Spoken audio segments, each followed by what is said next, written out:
ভাইকে খেতে দিয়ে মুড়ি, এখন আমরাও খেতে বসে গেছি মুড়ি আর ঘ্যাট। কেমন লাগছে বলো? এত ভালো খেয়েছে, বলতে যে ভাতের থেকে মুড়িটা ভালো লাগে। আপ কে করো मैं? তুই নিবি মুড়ি? ঘ্যাট এখন অনেক আছে, কত খাবে খাক না, ঠিক আছে মুড়ি যাবো আর আনবো। আমরা নিজেও খুব ভালো খাচ্ছি, এখন সবাই খাচ্ছে, মা বাবা। খাবো না তো এত ভালো লাগছে। বেশি খাওয়া যাচ্ছে। বেশি খাওয়া যাচ্ছে না? এই ভালো লাগে একটু বাসি ঘ্যাট, মানে রান্না হবে ঠান্ডা হয়ে যাবে ঘ্যাটটা, ভালো লাগে। সত্যি ভালো লাগছে। আর ঘ্যাটটা রান্না হয়েছে বলো না? দেখাও, মা খাচ্ছি। মাখিয়ে দাও। আমি মাখিয়ে দিচ্ছি। ঘ্যাট নিতে হবে না একটু? আগে এবার খেয়ে নাও, তারপর দিচ্ছি। এবার খেয়ে নাও। মেলায় তো এখনো গেলাম না, কালকে 12টার সময় এসছে, আজকে রাত 12টা বেজে গেছে, এখনো মেলায় যাওয়া হয়নি। যাবো, এখন যাবো। এখন মেলায় যাবো। এবার দেখো কি? বড় রামখানা।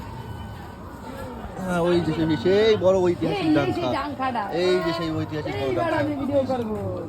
এই যে সেই ডাংখাটা এই সেই বড় ডাঙ্কা। আচ্ছা হ্যাঁ, আসো। লাইট জ্বালিয়ে সত্যি হেবি সুন্দর লাগছে দেখতে।